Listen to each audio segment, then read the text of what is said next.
এই ভদ্রলোক এই ভদ্রমহিলাকে বকেছে। ভদ্রমহিলার শোয়ার স্টাইল দেখ। বকা দিয়েছে পাপা ওকে। মনের দুঃখে শুয়ে আছে কম্বল ছাড়া। কম্বল নিয়ে চলে গেছিলো বলে বকেছে। কম্বল নিয়ে পাপোশের উপর চলে গেছে। আসলে কম্বলটা এতটা হালকা যে ওরা উঠলেই উঠে যায়। চেরু, ও চেরু, চেরু, এই চেরু মা ওঠো, ওকে তোলো, তোলে ওখানে দাও, শুয়ে দাও ভালো করে। যাও শুয়ে পড়ো, রাগ করো না। পাপা বকেছে বলে কথা, খুব বাধ্যই দেখো। ওখানে শুয়েছিল কম্বল ছাড়াই, পাপা বকেছে তাই। ওটা ওদের জায়গা, ওরা খুব ভালো করে জানে। ও অবশ্য এখানে শুয়ে, চার্লি এখানে শুয়ে পড়েছে আগে। ওর পাপাই শুয়েছে চার্লিকে, নাহলে চার্লির ওপর রাগ দেখাতো। পাপা যেইভাবে শোয়াবে সেইভাবেই শোবে, কোনো কোনো কথা হবে না।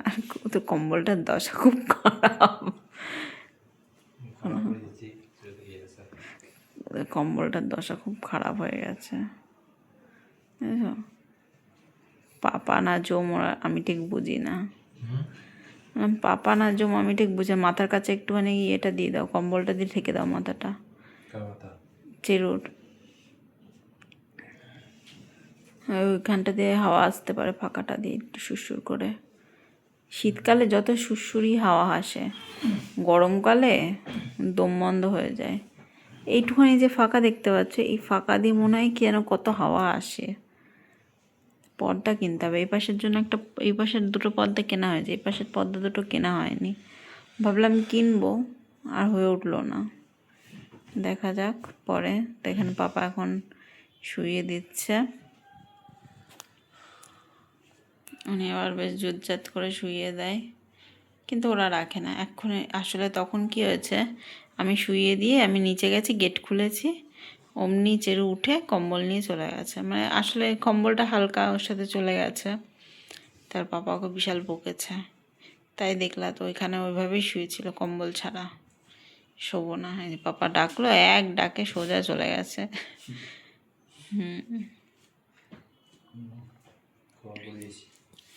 এই যে ঘুমিয়ে পড়েছে। আর আমিও খেয়ে দিয়ে উঠেই এখন বসেছি। এই এখন একটু বসবো, একটুখানি এই করতে করতে ঘুম আসবে। ঘুমটা আজকে আসছে না, কালকে যেমন খুব সুন্দর 3:30 পৌনে 4টার মধ্যে ঘুম চলে এসেছিলো। আজকে কটা বেজে গেছে? 4:14 বেজে গেছে। আজকে এখনও ঘুম আসেনি। ঘুমটা আসবে ঠিক 6টা নাগাদ। 6টা নাগাদ ঘুমটা আসবে, আর তারপরে এমন ঘুমাবো যে একটা কোম্পানি দেখো।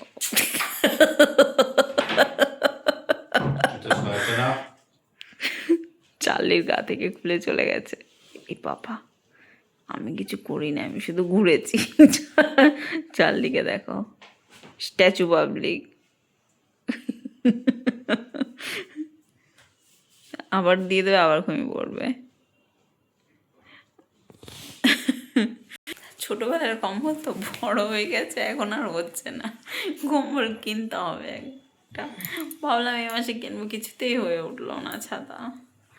দেখা যাক সামনের মাসে একটা কম্বল যদি কিনতে না পারি, সামনের শীতে আবার একটা কিনে দেবো। আর কি করবো, এরপরে তো গরম পড়ে যাবে। গরমের আবহাওয়া আসলেই না, আমাদের ওপরের ঘর তো বেশি গরম, তো লাগে না। অনেক শীত না পড়লে আমাদের ওপরের ঘরে কম্বল লাগে না, খুব গরম। ওর জন্য গরমকালে এসি না চালিয়ে না খুব কষ্ট হয়, ওর জন্য এসিটা নেওয়া হয়েছে। 1 বছর আমরা এসি ছাড়া উপরে ছিলাম, ভীষণ কষ্ট, গায়ে পুরো র্যাশ বেরিয়ে যেত। আমার হাজব্যান্ডের তো গোটা বেরিয়ে যেত। তো বিয়ের আগে কী করে থাকতো কি জানি, বিয়ের পর ওর গোটা বেরোচ্ছে। বিয়ের আগে কী করতাম? হ্যাঁ, জানলা অবশ্য, হ্যাঁ এখন আমার জন্য তো জানলাটা খুলে শোয়া যায় না। কেন বলো তো, এপাশে মশাও ঢুকে, প্লাস আর এপাশটা না একদম ছাদ। প্রথম 2-1 দিন খুলে শুয়েছি, দেখি গিয়ে আমি শুয়ে আছি, পাশের বাড়ির একটা আঙ্কেল আছে, আঙ্কেলটা উঠে গাছে জল দিত। তো তারপর থেকে দরজাটা দিয়ে রাখাটা আমি মনে করি যে শ্রেয়, কারণ যতই হোক একটা রাত্রে ঘুমানো জানলা খুলে উচিত নয়। তো সেক্ষেত্রে ওটাই হয়েছে। তো এই হলো আমাদের আপাতত আপডেট। চলো শুয়ে পড়ি, একটু শুয়ে একটু রেস্ট নিই। শোবো না, হাজব্যান্ড বলছে বই দেখবে, একটা মুভি নামিয়েছে আর মুভিটা দেখবে বলছে। ও ঘুমিয়ে পড়বে দেখতে দেখতে, আর আমি দেখা শুরু করলে না ওটা শেষ না পর্যন্ত না দেখে যে গেট খুলে বললাম না, গেট খুলে নেমেছে। এরপর এসে তোকে যা পেটাবে না রে ছেড়ু, তুই বারবার চালের গা থেকে খুলে নিচ্ছিস কম্বল, এবার এসে তোকে রাম পেদাবে। কে নিচে গেল সত্যি, এত দেখার নেশা না, বুঝি না কেন কে গেল নিচে, কেন গেল, কিসের জন্য গেল, গেট কেন খুললো, কে আসলো, সবার আগে ওর তাড়না বেশি। তারপরে যদি আমার হাজব্যান্ড নিচে আসে, আমি নিচে নামতে পারি না, ও তো গেট খুলতে পারে, নাক দিন করে ঠেলে ঠালা মারে। আমাদের গেটটা না একটু হালকা হয়ে গেছে, মানে মানে খুব স্মুথ হয়ে গেছে, নাক দিন করে করে নাক দিয়ে খুঁজবে, নাকটা ঢুকে গেলে নিন করে বাড়ি মেরে খুলে নেমে পড়বে। বেশিক্ষণও লাগে না, যাবে একবার একবার নাক ঢোকাবে, একবার বাড়ি মারবে, নেমে পড়বে হুড়ুর করে। এটাই ভয় লাগে আমার। ওর জন্য আমি সবসময় চেষ্টা করি যখন আর কি হয়, যে যখন আমরা নিচে থাকি নিচের গেটটা আটকে দিই, নিচের গেটটা খুলতে পারে না, নিচের গেটটা টাইট আছে, উপরেরটা ঢিলা হয়ে গেছে, এত জোরে জোরে গেট খোলা হয় তো তাই টাইট হয়ে গেছে, তো যাই ঢিলা হয়ে গেছে, সরি। তো এই হলো আমার আপাতত আপডেট বিকেলের। টাটা।